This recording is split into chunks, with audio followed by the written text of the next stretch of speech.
So, hi folks, welcome back to the channel and welcome back to the plot. It's quite a nice day today and I'm very excited because last week we were mostly just having a quick look around and making a to-do list, and today we're actually going to start making some progress on that to-do list. And the main thing that I want to do is get some planting out done. And it's always a little bit nerve-wracking when you're planting out the first things that you've grown from seed, because I haven't done any of that yet. I've done a little bit of direct sowing, and the sets for the onions have gone out as well, but nothing that I've grown from seed. And you're always a little bit precious about that and a little bit worried. And I've not hardened any of them off, so they might not cope too well going straight outside, but because of that, I'm going to keep some of them back. And hopefully the ones that I plant out will start to thrive eventually. And as well as that, I've got a load of kind of dividing and potting on and potting up to do. So if there's enough time, we'll do a bit of that as well.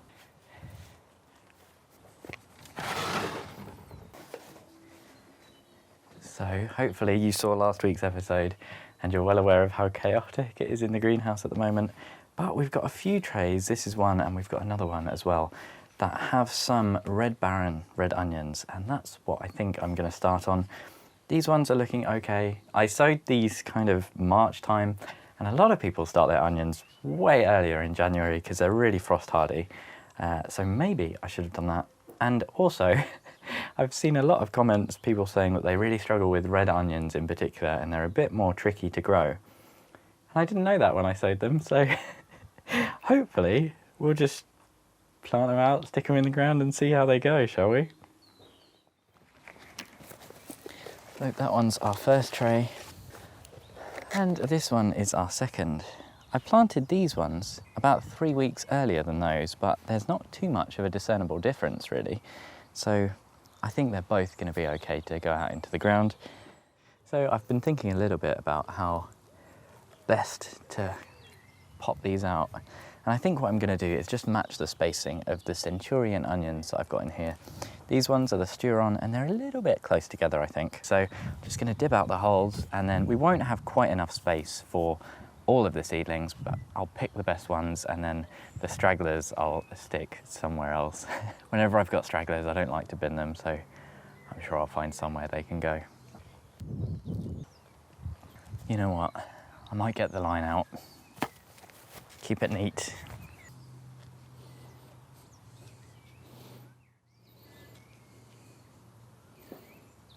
And maybe we'll try dibbing these out with a straight line again this time.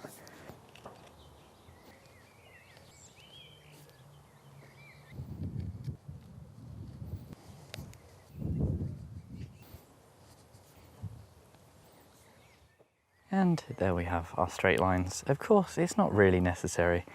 I'm not always too bothered, but I do often plant things and then regret not using the line, because for the sake of 2 minutes, you end up looking at wonky lines for months going, oh, why didn't I just use the line? You might be wondering as well what these are here for, and this was my squash bed last year. And so those kind of bottles upturned are a really good way of getting water straight to the roots. And of course, I don't need that for these onions, but I am lazy and they're not doing any harm, so I'm leaving them in. Let's get these onions in. Now you would hope it's simple enough to get these out. They're a little on the dry side, which is not ideal, but it does make getting them out a little easier. But it is one thing I hate about these trays in particular. They are breaking and snapping and they don't really last too long. So if you can, always worth getting something way more sturdier. But the good news is these are coming out quite nice, but you can see just how root bound they are. And that's why I think there's probably not too much difference between the size of these ones and the ones that were planted a bit earlier, because they've kind of reached the maximum size they can be for these cells.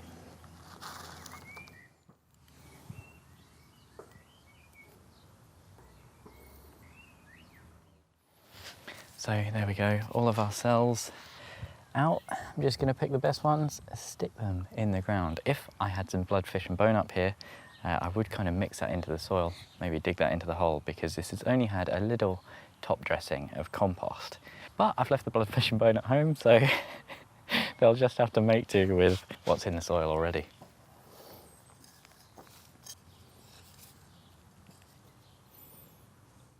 It is an absolutely lovely day for doing this. I'm a little bit nervous. I didn't have much luck with my seed onions before, and I've got a little bit of a bad feeling about these guys. I've not given them the best opportunity, but we'll see how they go. I'm going to get the rest of these in, and then I'll show you what's next on the to-do list. So there we go. The first things that I've grown from seed and transplanted out for 2021. Very exciting, a little bit nervous. I'd really like it if these did well, because well, it'd just be quite cool to have some red onions, something I've never grown before. But we'll see. Not the end of the world if they don't. Let's look at this salad, shall we? Or this all year round lettuce. So we had a little look at this last week, but in here you can see I've got an absolute boatload of all year round lettuce that is undoubtedly ready to be planted out. It's looking pretty good. Wow, that's a manky label, isn't it? Sorry about that. A little bit of root coming out the bottom now, so these are definitely ready. But the question is, where are they going to go? I kind of planted these thinking I would take them back home and put them in some planters, but that's one of those things that I've just not had time to get around to. So I think I'm going to find some space in the carrot bed. There's definitely some space next to the radishes there, and I might do a few here and there amongst the spring onions. So here we are. You can see spaced out some of these all year round lettuce, and I always sing these guys praise. If you've ever tried growing it, let me know what you think. Are they for you? They definitely taste better earlier in the season. I find that as they go on, they do get a bit bitter, but that's the same for most salads really, isn't it, I think? And once again, if I had any, it would be really nice to give this some blood fish and bone, just some all-purpose fertiliser, because I don't actually think I've given this soil any extra nutrition since growing in it last year. But I'm sure as the year goes on, I'll give it a little bit of a kind of top dressing, and I might do a bit of liquid feeding if these are looking really poorly. I do quite like to make up nettle tea as well. You might see a few bits here and there around the allotment where I've left some space for nettles, and they're not usually in a convenient place, but it's just where they've naturally cropped up. But I leave them to grow, and then if you cut those up, stew them in water for like a week, they make a really good nitrogen-rich fertiliser, but it does stink. But really good for salads and green leafy stuff. It really is so nice to be getting some things in the ground properly. Every time I film and I see all of the bare beds at the moment, you know, they look okay, but I really look forward to when they're filled with lush looking crops. Whenever I look back at any of those videos over summer, I think it looks so good.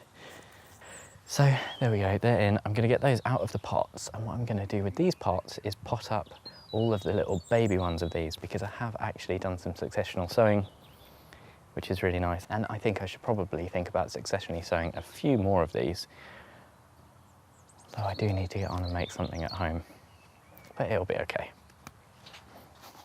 I must say these are considerably more root bound than I was expecting. You can see these are definitely ready to go out, so next time I'll try not to leave them quite so long. I just took a little break and had a little glance at the comments on my video from last week, which currently is only a day old as I film. You guys are being lovely, aren't you? There are some really lovely comments in there, so thank you to everyone who took the time to say something nice. I'm feeling a little bit emotional, but thankfully I'm feeling much better than I was the past few weeks, and this is a lovely, lovely task to just kind of be getting on with, making a really nice change, nice and relaxing, and there's not too much pressure. You know, I'm feeling a little bit better. The thing about gardening is the pressure,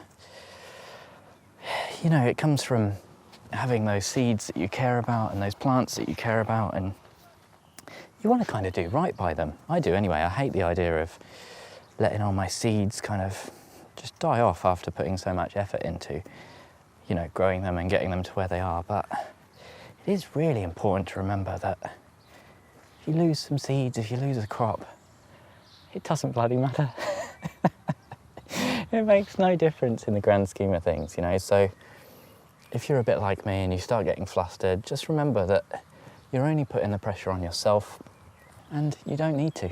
It's meant to be relaxing and it's meant to be something you enjoy. And if you're not enjoying it, then what is the point? We'll just give these ones a little bit of water.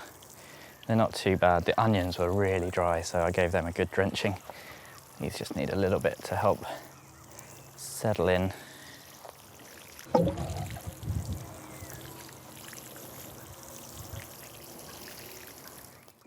You will have noticed as well that none of the lettuce has gone in on this side of the bed where I've sowed the carrots. I had loads of comments in last week's video as well, telling me to be patient. It has only been 3 weeks. When I recorded that, I did think it had been more like 5. And I am starting to maybe see the first few little ones come up, but they might also be weeds. So I'm having faith. I'm gonna give these guys a little while longer. Hopefully we'll have some carrots eventually. Okay, we're back in the greenhouse and I've made the first dent in the to-do list, which is great, but there is still loads to do. One of the things that is really kind of on my mind at the moment is brassicas. I've got all of my cabbages ready to go in. I've got some purple sprouting broccoli as well, and some more broccoli backups and Romanesco Romanesco cauliflower in here as well. And they're starting to get root bound. This is really root bound. So I haven't really got time to do that today. So what I'll try and do is get these cabbages in the new brassica bed with the net and all that. And to keep these from going to complete seed and getting really sad, I'm going to start giving these a little bit of a liquid feed. I've got this general purpose like Asda plant food, which is just a balanced fertilizer. I think this might be like 3 years old, so hopefully this won't kill them off, but I'm sure it's fine. But I'm going to carry on focusing on the salads. I had really planned to get a bit more of a varied salad mix going on this year. Last year I grew loads of all year round lettuce, and this year it appears to be lots more all year round lettuce, but I'm not complaining because it is a really nice salad lettuce. So I've got some in here. These are looking really tired. They need to be potted on into the small containers that the other ones were in. So it's good news. We do have some succession going on and some more all year in here, but also I've got a bit of a salad mix, and I've not done well with this elsewhere. Got this tray, which is not good. But the good news is these are looking a bit stronger. So I'm going to transplant those into one of these trays. Hopefully we might be eating more than just all year round lettuce. The issue I've had with the salad mixes where you get like a pre-made pack is that I have no idea what's coming up and whether or not it's a weed or whether or not it's salad. So these do look like salad. There's a bit of rocket in here, some other weird stuff, but they don't look like weeds. So the squashes and everything still going to need a good while in here yet before they're potted on.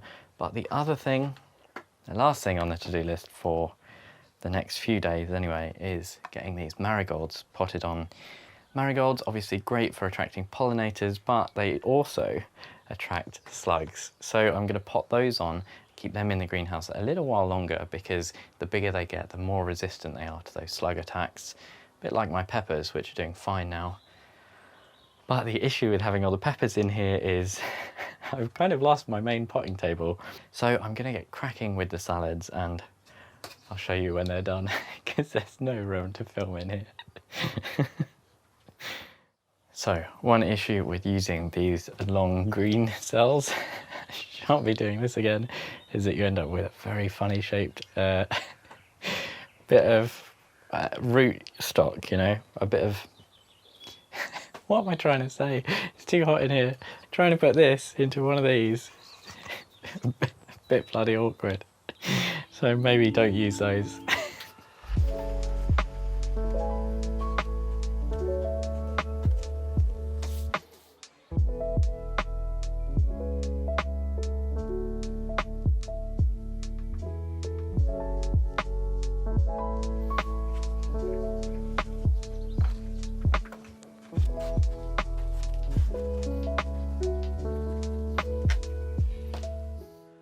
Whew, okay, so that was a little bit of work. It is so warm in here, even with everything wide open today.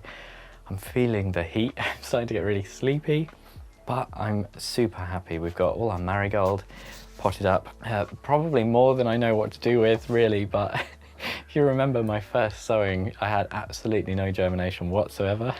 We've got one marigold. These are all like 6 seeds in each row.